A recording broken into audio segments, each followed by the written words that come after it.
Hello, I'm Tim Rogers. You are watching Kotaku.com. Today's date is November 8th, 2019. This is the Kotaku Review of Death Stranding. Since the release of Metal Gear Solid 5 in 2015, the world has baited with bated breath for whatever auteur Hideo Kojima would do next. Now that Death Stranding is finally here, allow me to put your fear to rest. Hideo Kojima has done it again. Hideo Kojima has made another video game. Set in a world that has suffered 2 explosions, Death Stranding's plot concerns Sam Porter, an employee of Bridges. At the request of the president of Jack Stuff, he sets out on a quest to reconnect the United Cities of America. This turns out to be a little bit trickier than it sounds. He'll need to use a bridge, baby, to travel to the other side, where he must contend with both the BTs and the Homo Demons, a renegade faction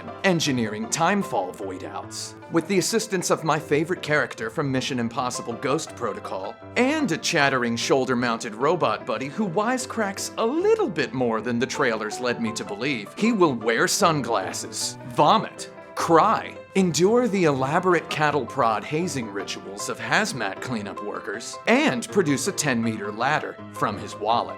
With Death Stranding, auteur Hideo Kojima shows no fear in asking the big questions. For example, what if Yeezy designed official military uniforms? What if we, collectively as a species, forgot how to make ergonomically correct umbrellas? If you only lived for 21 minutes at a time, would you remember how to pause a movie? Or would you instead decide to sanctimoniously seek out films whose running time is under 20 minutes in length?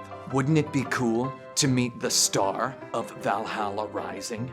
If you subsisted on a diet of genetically modified jumbo sea monkeys and water bears, would you inherit their ability to exist in a sustenance-free, death-like state for potentially thousands of years? What if the bionic woman cried blood? Wouldn't it be cool to meet the director of Valhalla Rising? And most importantly, what would you do if you were Death Stranded? Now at this point, I know what you're thinking. You probably want me to just tell you what the game is quote-unquote about. No can do, Ninfrendo. Asking me to tell you what Death Stranding is about is like asking Morpheus to tell you what the Matrix is. Buddy, you're just gonna have to see it for yourself. And no, that's not a cop-out. Like, look, I read Gravity's Rainbow when I was 16 years old, and I pretended to like it for 10 years. Then, when I was 30 years old, I read Gravity's Rainbow again. And you know what? I kinda liked it. It was pretty good. Now, if you asked me what Gravity's Rainbow is quote-unquote about, I'd be like, I don't know. I have a pretty good memory, and honestly, I couldn't really tell you.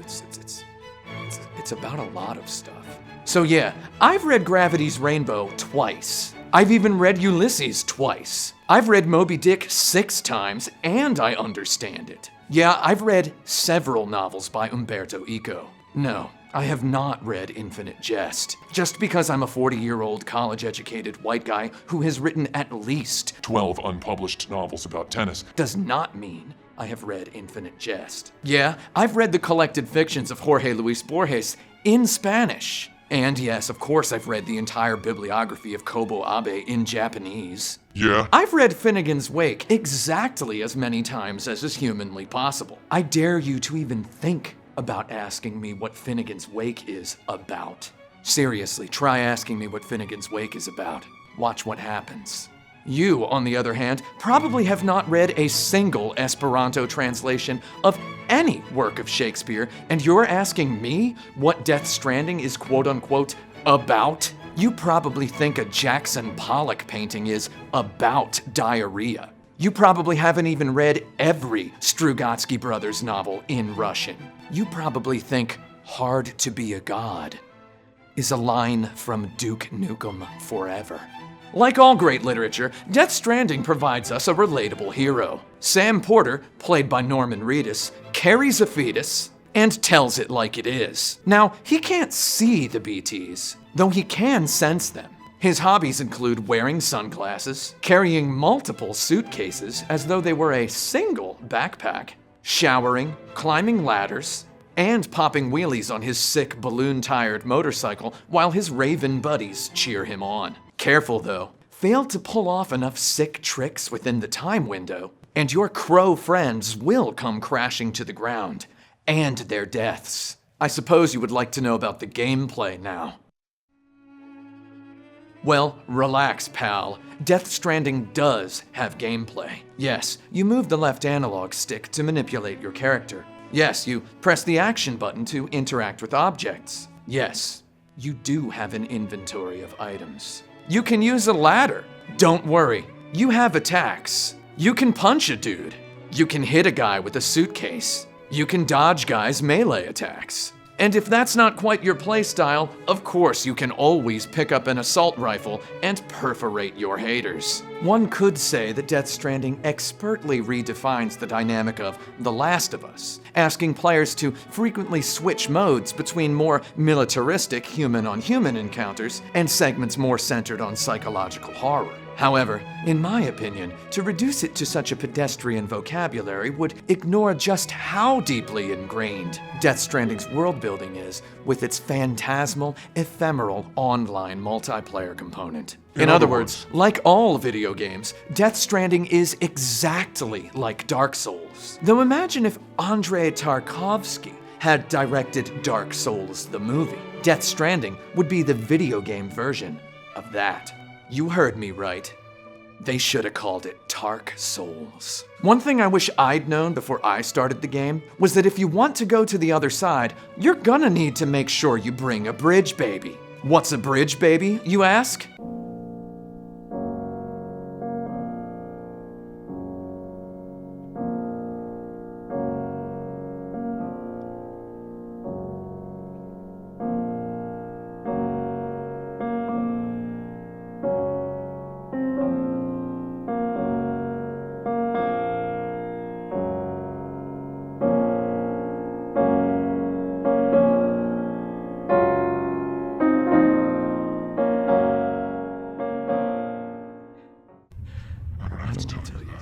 What's a bridge baby, you ask? You're just gonna have to find out for yourself. What's a bridge baby, you ask? You won't get any spoilers from me.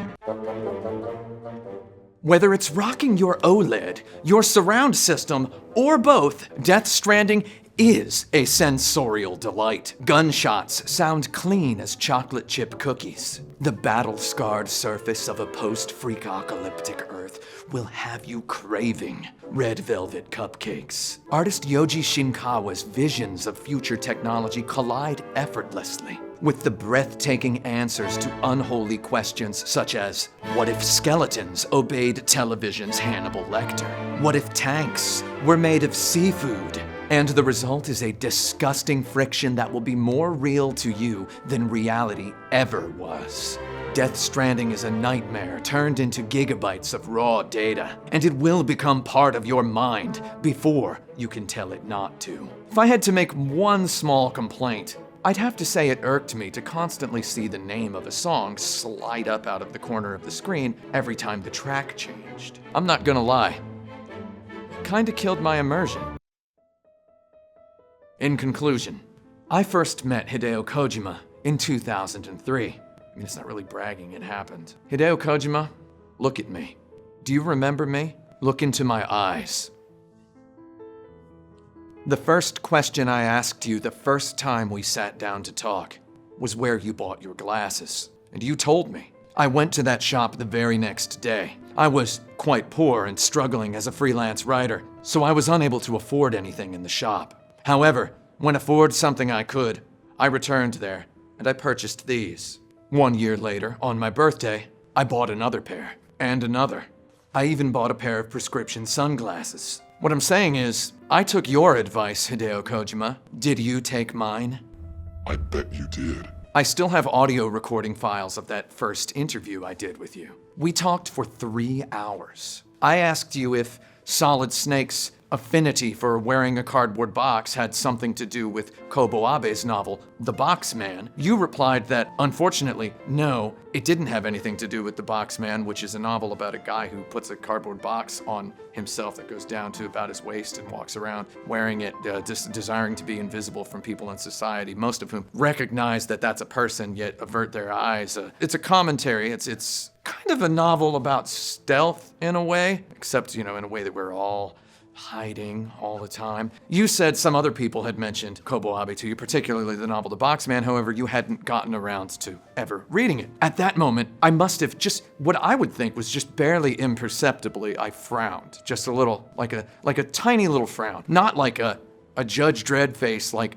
my hero had just revealed himself to be a poser or lost the innocence of my youth in 1 second there. Just a little tiny, what I at age 24 probably considered to be myself being very maturely hiding my whatever feelings it was I was going through. You noticed though. You said, "What, are you disappointed that I haven't read Kobo Abe?" And I just said, "Oh, well, it's nothing. It's just that I had another question that was very specific about Kobo Abe, and it was about something that a character in Metal Gear Solid 2 says." And you said, "Well, just let me have it. Tell me about it." I tried my best to explain it to you. Basically, it ended with me recommending that you read Kobo Abe's play collection called The Man Who Became a Stick. And this is real, by the way. A lot of the rest of this video so far has been a joke. It's not actually November 8th, 2019. It's all just a stupid, elaborate joke about how the game's not out yet. Nobody's played it. Everyone jokes about how wild and weird it looks, and there hasn't been a single playable demo. Nobody in the press has played it. I haven't played it. Though this part is real. I really did talk to Hideo Kojima about Kobo Abe. Now, I have an audio recording of this. I will not share it. I will not include it in this video because I don't want it to look like I'm showing off, because I sound like a hyperventilating serial killer in it. Even more so than I do right now. Though I know that I told you to read Kobo Abe's play collection, The Man Who Became a Stick. And you wrote the name down on a piece of paper. So Kojima, I know. Coincidentally, for anyone unfamiliar with the work of Kobo Abe, the collection The Man Who Became a Stick also includes a one-act play called Suitcase.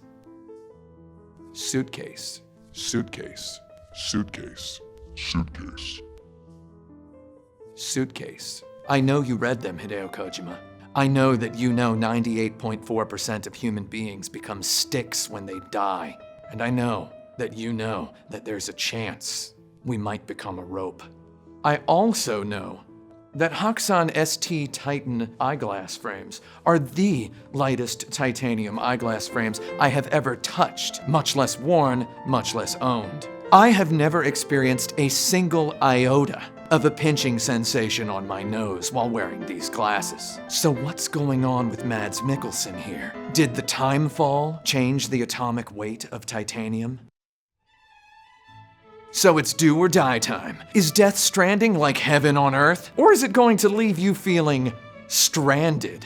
Well, Let me put it to you this way. If you're even 80% the sort of video game convention press conference attendee who screams himself hoarse at the sight of either the $6 Million Man or the Bionic Woman, or if you wrote a fanfic once about Academy Award-winning director Guillermo del Toro, or if you hate whales. and you just want to see a Lot of dead whales. Or if you own more than 2 articles of military spec fashion, Death Stranding certainly won't leave you feeling stranded. On the other hand, if you're old enough to remember when video game vehicles of war were not constantly blanketed in octopus detritus, you might want to wait for a sale. The one thing you do not want to do under any circumstances is not play Death Stranding. Even if you don't like it, you're going to need to be able to talk about it once it starts winning all of the awards. I don't make the rules, and you don't either. So now it's time for the bottom line. Death Stranding is the video game equivalent of a first-class airplane ticket. If you have to ask, you can't afford it. Game of the Year 2019? Why not? I don't see why not. I would give it a Metal Gear Solid exclamation point sound effect. out of. Snake. And that's the straight dope. I'm Tim Rogers. I was born stupid. However, I will not die hungry. Video games forever, Kotaku.com.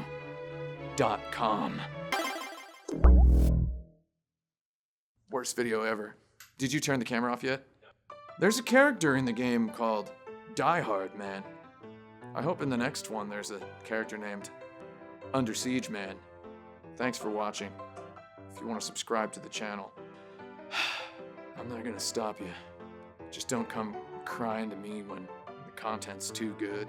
You'll be like, oh, I'm unsubscribing to everybody else because this is so good. It's like, you don't have to do that. People always telling me they're unsubscribing to all of their favorite YouTube channels because they subscribed to me. That's weird. You don't have to do that. It's digital. It's not like they're taking up space in your house, man. Hideo Kojima has made another Hideo game.